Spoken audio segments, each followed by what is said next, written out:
will start chapter number 3, Coal and Petroleum part 2nd. In second lecture, we'll discuss about formation of coal and destructive distillation of coal. Let's start. और आइए शुरू करते हैं आज का lecture और सीखते हैं कुछ नया.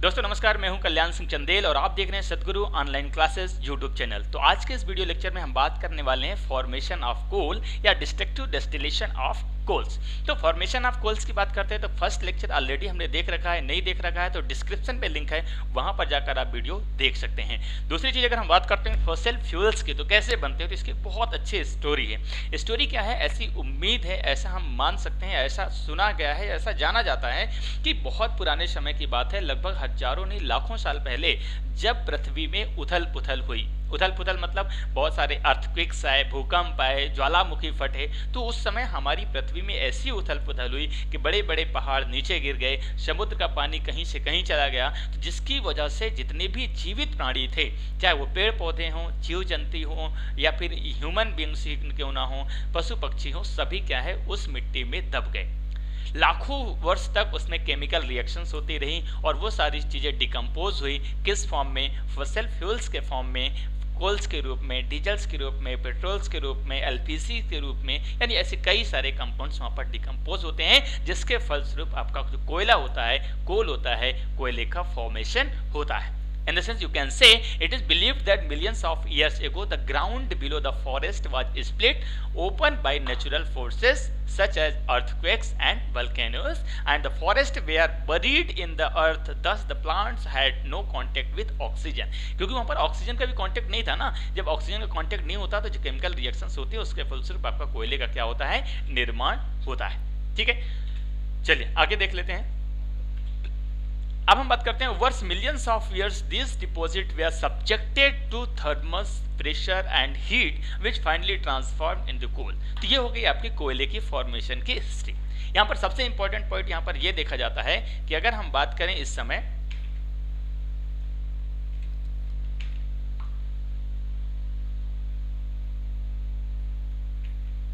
चलिए, तो यहाँ पर the chemical process involve in the transformation of plants matter into coal is called the carbonization. तो कार्बोनाइजेशन इज ए प्रोसेस. अगर आपको नहीं पता है तो इसको जरूर नोटिस कीजिए. कार्बोनाइजेशन क्या होता है, एक प्रोसेस होता है, यानी जब कोई भी केमिकल प्रोसेस इन्वॉल्व होती है किसमें, प्लांट्स या फिर और भी जो मैटर्स होते हैं उनके ट्रांसफॉर्मेशन में, कोयला बनने में, यानी प्लांट से कोयले बनने का जो ट्रांसफॉर्मेशन का जो प्रोसेस होता है उसे हम क्या बोलते हैं, कार्बोनाइजेशन ऑफ प्लांट्स. सेकेंड यहाँ पर जो सबसे इंपॉर्टेंट पॉइंट है जिस पर आज हम डिस्कस करने वाले हैं वो है आपका destructive distillation of coal.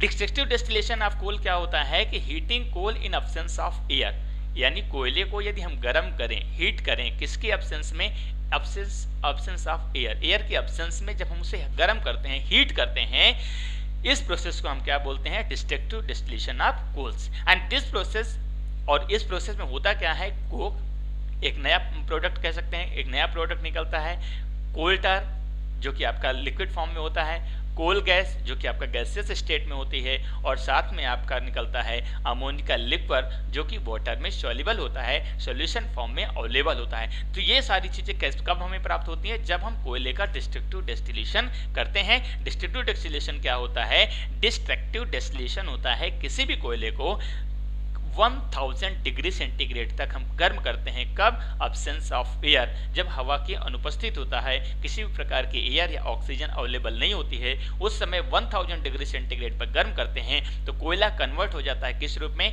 Coke के रूप में, कोल टार के रूप में, कोल गैस के रूप में, और साथ में कन्वर्ट होता है ये अमोनिकल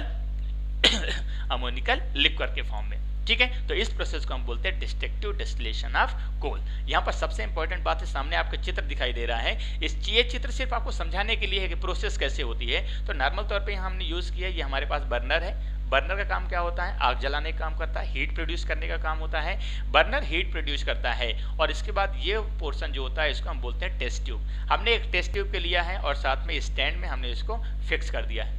ठीक है। अब जैसे ही हमने इस टेस्ट ट्यूब में हमने क्या लिखा है, यहाँ पर हमने पाउडर्ड कोल लिया है, यानी कोल पाउडर कह सकते हैं, कोल पाउडर हमने यहाँ पर लिया है और कोल पाउडर को क्या करना है, हमें गर्म करना है। तो जैसे हम कोल पाउडर को गर्म करते हैं, नहीं पहले ऑपरेटर्स आपको बता देता हूँ, ठीक है। तो कोल पाउडर लिया है और ये जो यहाँ पर है, ये जो आपका येलो कलर का दिखाई दे रहा है, इसको बोलते हैं कॉक। तो कॉक से उसको बिल्कुल कवर कर दिया गया है ताकि किसी भी तरह के एयर अंदर ना जा सके और उसको डायरेक्टली कनेक्टेड कर दिया गया है एक पाइप से, ठीक है, जिसे हम बोलते हैं ट्यूब, ठीक है। तो ये ट्यूब सीधे कहाँ जाती है, दूसरी जो आपकी दूसरी जो आपकी टेस्ट ट्यूब है वहाँ पे जाती है और वहाँ पे हमने डाल रखा है वाटर। तो जैसे ही इस गैस को हम वाटर से गुजारते हैं तो यहाँ पर कुछ चीज़ें होती हैं जो वाटर में डिसॉल्व होती हैं, कुछ अनडिसॉल्व होती हैं तो नीचे सेटल डाउन होती हैं, या जो गैसें डिसॉल्व नहीं होती हैं वो गैसें ऊपर आती हैं और दूसरे पाइप से बाहर निकल जाती हैं। तो यहाँ पर कौन कौन से कंपोनेंट्स मिल रहे हैं, तो जब कोयले को गर्म करते हैं नॉर्मल तौर पर कब 1000 डिग्री सेंटीग्रेड पर, तो कोयला क्या होता है, डिकम्पोज हो जाता है और यहाँ पर कुछ चीज़ें बच जाती हैं, कुछ इम्प्योरिटीज यहाँ पर बच जाती हैं, उसको क्या हम बोलते हैं, उसको हम बोलते हैं कोक। इसके बाद सारी चीजें गैसियस फॉर्म में आ जाती हैं और गैस जो है इस आउटर नली से बाहर निकल के किससे निकलती जाती है, वाटर से इसको हम गुजारते हैं। तो जैसे हम इसको वाटर से गुजारते हैं तो होता क्या है कि वो गैस के कुछ पार्टिकल्स ऐसे होते हैं जो वाटर में डिसॉल्व हो जाते हैं। तो वाटर में जो डिसॉल्व हो जाता है तो सॉल्यूशन बन जाता है, जिसकी वजह से उसका नाम हो जाता है अमोनिकल लिक्विड और इसे हम अमोनिया सॉल्यूशन भी कह सकते हैं। दूसरा कुछ चीजें होती हैं जो अनडिसॉल्व होती हैं, जो नीचे आके यहाँ पर सेटल डाउन हो जाती हैं तली पर, इसको हम बोलते हैं कोल टार। और तीसरी चीज कुछ गैसें होती हैं जो वाटर में डिसॉल्व नहीं होती हैं, वो इस तरह से बाहर निकल जाती हैं, जिसे हम बोलते हैं कोल गैस। तो इस पूरे प्रोसेस को हम बोलते हैं डिस्ट्रक्टिव डिस्टिलेशन ऑफ कोल। ये मैंने आपको चित्र में समझा दिया। अब हम बात करते हैं जितने भी प्रोडक्ट्स वहां से निकलते हैं उनका प्रॉपर यूज क्या है और उनकी प्रॉपर्टी क्या होती है। तो सबसे पहला होता है आपका कोक। कोक क्या होता है, actually coal has very few impurities, कुछ इम्प्योरिटीज होती हैं जो कि कोयले में अवेलेबल होती हैं, जो कि गर्म करने के बाद भी वहां से रिमूव नहीं होती, वहीं पर सेटल डाउन होती हैं, उनको हम क्या बोलते हैं, उसी को हम बोलते हैं Coke. And also has high carbon contents, और यहाँ पर कोक की प्रॉपर्टी है कि इसमें सबसे ज्यादा कार्बन कंटेंट्स अवेलेबल होते हैं। Its components are the destructive distillation of low sulfur bituminous coal, which delivers from carbogenous materials and can be found in nature and usually gray, porous, solid and hard substance। तो ये सारी properties किसकी हैं, Coke की। इसके अलावा अगर हम बात करें, it is also known as pet coke या पेट्रोलियम कोक। यदि अगर पेट कोक की बात की जाए, पेट्रोलियम कोक की बात की जाए, that is also the only coke and it's almost the pure form of carbon and it's consist of carbon similar to coal. और यहाँ पर सबसे इंपॉर्टेंट बात है, it's almost the pure form of carbon, यानी कोक जो होता है वो कार्बन का प्योर फॉर्म होता है and it's consist of carbon similar to coal. और यहाँ पर सबसे ज्यादा क्या होता है, कार्बन होता है, जिस तरह से कोयले में अवेलेबल होता है। नेक्स्ट अगर हम बात करें द कैलोरीफिक वैल्यू, यहाँ पर देखो सबसे इंपॉर्टेंट बात है, कैलोरीफिक जो वैल्यू होती है किसकी, कोक की, वो बहुत ज्यादा होती है। लगभग कितना होता है, energy produce 1 kg of fuel burned about 56,000 kilo calorie joule.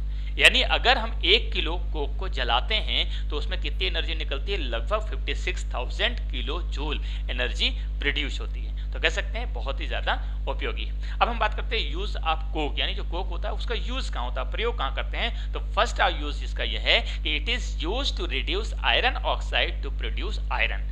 यानी आयरन जो होता है, आयरन मैंने बताया था कि आयरन जब भी खुले में रखा जाता है तो वो ऑक्सीजन के साथ, केमिकल के साथ, वाटर मॉलिक्यूल्स के साथ रिएक्ट करके आयरन ऑक्साइड फॉर्म करता है। अब आयरन ऑक्साइड से आयरन को, अगर आपको शुद्ध आयरन को निकालना है तो आयरन ऑक्साइड को क्या करना पड़ेगा, रिमूव करना पड़ेगा। तो आयरन ऑक्साइड को रिमूव करके शुद्ध आयरन प्राप्त करने के लिए हमें क्या यूज करना पड़ता है, कोक यूज करते हैं। सेकेंड इसका यूज है, coke is also use to produce water gas. यानी कोक का यूज हम वाटर गैस प्रोड्यूस करने के लिए भी करते हैं। वाटर गैस क्या होता है, water gas is a combination of carbon monoxide and hydrogen gas. यानी कार्बन मोनोऑक्साइड और हाइड्रोजन गैस का जो मिक्सचर होता है उसी को हम बोलते हैं वाटर गैस। और वाटर गैस प्रोड्यूस करने के लिए क्या यूज करते हैं, कोक। और इसका थर्ड और सबसे मोस्ट इंपॉर्टेंट जो है वो है आपका यूज नासा। नासा आपको पता है, जो आपका एस्ट्रोनॉमी की जो सारी चीज़ें होती हैं वो नासा करता है। नासा एक डिपार्टमेंट है, एक बहुत बड़ा ऑर्गेनाइजेशन है जो कि रिसर्च करता है किस पे, जो एस्ट्रोनॉमी की चीज़ें होती हैं, ठीक है। तो वहाँ पर इस मटेरियल को यूज़ किया जाता है कहाँ पर, shielding the Apollo command module, एक मॉड्यूल होता है अपोलो, वहाँ पर इसका यूज़ किया जाता है। और इसका लास्ट यूज़ है आपका, it is also used in a synthetic gas. Synthetic gas मतलब होता है जो केमिस्ट्री लैब में जो आपके केमिकल्स की हेल्प से गैसें बनाई जाती हैं, वहाँ पर भी कोक का यूज़ किया जाता है, ठीक है। चलिए आगे देख लेते हैं। अब हम बात करते हैं दूसरे कंपोनेंट्स के। दूसरा कंपोनेंट्स है कोल टार। कोल टार कैसे बनता है, तो मैंने बताया था कि जब गैस प्रोड्यूस होती है तो गैस पाइप से नीचे आती है, वाटर में आती है, वाटर से पास की जाती है, तो वाटर में जो इनसॉल्युबल चीजें होती है वो नीचे सेटल डाउन होती है, दैट्स कॉल्ड कोल टार। तो coal tar is a mixture of different carbon compounds, यानी कोल टार होता क्या है, तो कई सारे कार्बन कंपाउंड्स का क्या होता है, मिक्सचर होता है। And it is a thick black liquid. Thick मतलब मोटा, मोटा मतलब आप कह सकते हैं कि गाढ़ा, गाढ़ा टाइप का ब्लैक लिक्विड होता है, जिस तरह से डामर होती है, डामर जो रोड में बनाई जाती है वो, ठीक है। And the fractional destination of coal gives many substances, यानी जो फ्रैक्शनल डेस्टिनेशन होता है उसमें कई सारे सब्सटेंस निकलते हैं, which are used to preparation of dyes. Dye मतलब कलर बनाने में यूज किया जाता है, एक्सप्लोसिव बनाने में यूज किया जाता है, पेंट्स बनाने में यूज किया जाता है, सिंथेटिक फाइबर बनाने में यूज किया जाता है, ड्रग्स बनाने में यूज किया जाता है, और भी कई सारे पेस्टिसाइड्स बनाए जाते हैं।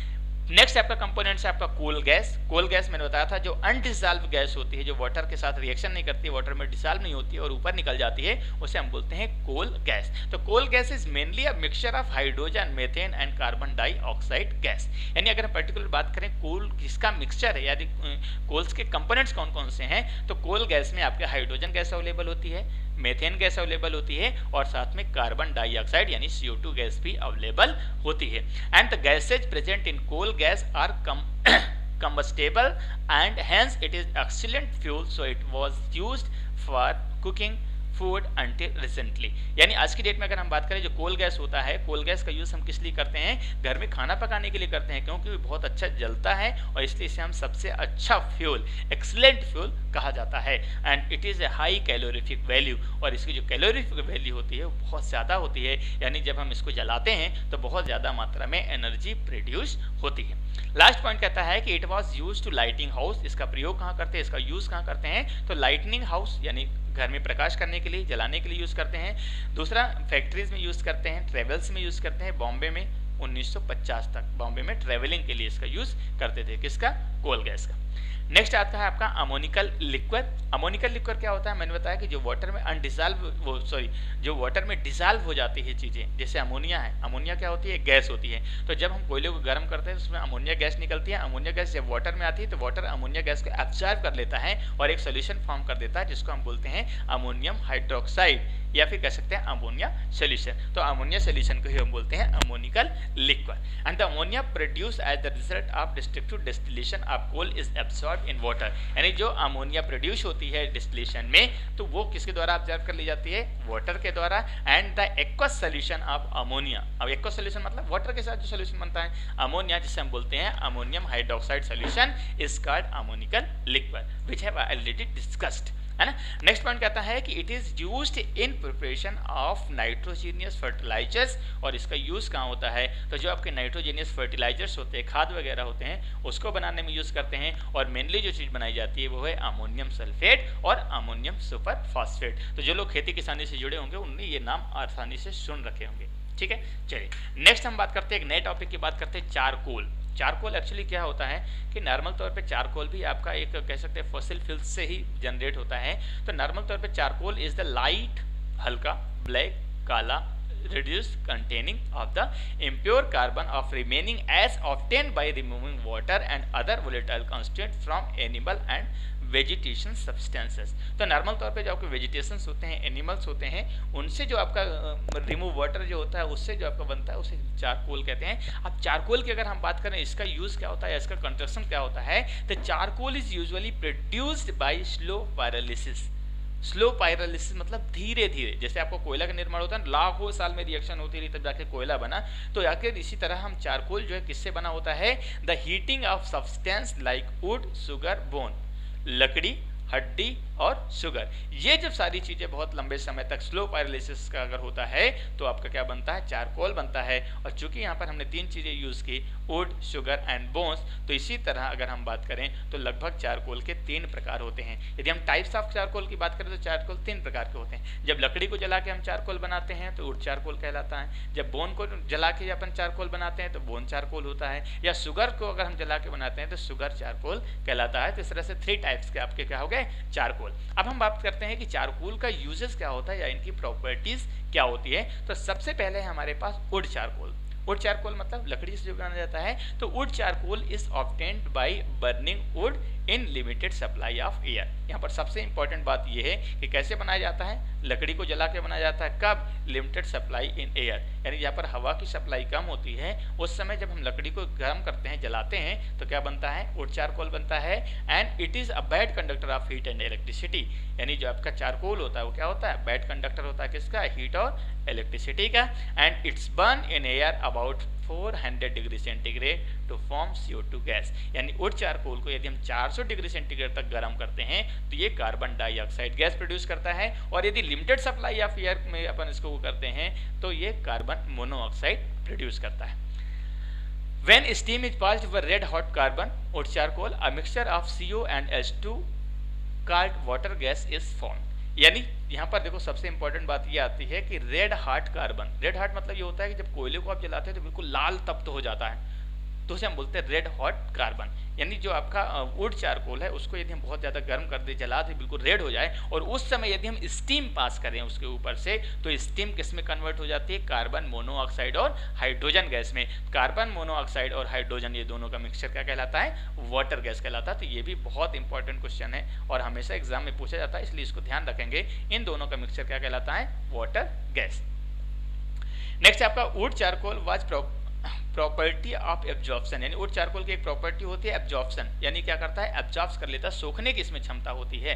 अब हम बात करते हैं यूजेस की। यूजेस की बात करें, अगर वुड चारकोल की यूजेस की बात करें तो सबसे पहला यूज इसका ये होता है, wood charcoal is used as fuel for igniting fire. Igniting fire मतलब आग जलाने के लिए इसका यूज किया जाता है। एंड सेकेंड यूज है, wood charcoal is used in gas mask to absorb poisonous gas, यानी जो आपका गैस मास्क होते हैं उन मास्क में पॉइजनस गैसेस को एब्जॉर्ब करने के लिए इसका उपयोग करते हैं। जैसे अभी हमने ऊपर पढ़ा कि इसमें प्रॉपर्टी होती है किसके, एब्जॉर्प्शन की। तो जो आपके फेस मास्क होते हैं या गैस मास्क होते हैं तो वहाँ पर इसका यूज किया जाता है ताकि जो पॉइजनस गैसेज होती हैं उसको वो एब्जॉर्ब कर लेता है और हमारी बॉडी को नुकसान नहीं होता है। नेक्स्ट एंड लास्ट इसका यूज है, wood charcoal is used as the constituent of gunpowder, यानी गन पाउडर बनाने में भी इसका यूज किया जाता है। अब हम बात करते हैं सेकेंड टाइप के चारकोल की, जो है एनिमल चारकोल या इसी को बोन चारकोल कहते हैं। कैसे बनाया जाता है, तो it is obtained by heating bones in retort in the absence of air, यानी यदि हम बोन्स को यानी हड्डियों को एयर के एब्सेंस में गर्म करेंगे, हीट करेंगे, तो आपका जो चारकोल बनेगा वो कहलाएगा बोन चारकोल, या इसी को हम एनिमल चारकोल भी कहा जा सकता है। अब इसके यूजेस की अगर हम बात करें तो animal charcoal is used for decolouring brown sugar, यानी जो ब्राउन शुगर होती है, ब्राउन कलर की शुगर होती है, या कह सकते हैं गुड़ जो होता है, उसका कलर गायब करने के लिए, डिकलरिंग के लिए हम इस चारकोल का यूज करते हैं। And it is used for purifying organic liquid, और इसको हम जो ऑर्गेनिक लिक्विड्स होते हैं जैसे अल्कोहल वगैरह होते हैं उनको प्योरीफाइंग करने के लिए यूज करते हैं। And it is also used as artist colour, और आर्टिस्ट इसको कलर के रूप में भी यूज करते हैं। और नेक्स्ट एंड लास्ट देख लेते हैं शुगर चारकोल। तो शुगर चारकोल कैसे बनाया जाता है, it is obtained by dehydration of cane sugar with concentrated sulphuric acid, यानी केन शुगर के साथ यदि कंसंट्रेटेड सल्फ्यूरिक एसिड होता है उसके डिहाइड्रेशन करते हैं तो आपका क्या बनता है, शुगर चारकोल बनता है। And sugar charcoal is a very pure form of carbon, sugar charcoal जो होता है वो कार्बन का सबसे शुद्ध फॉर्म होता है।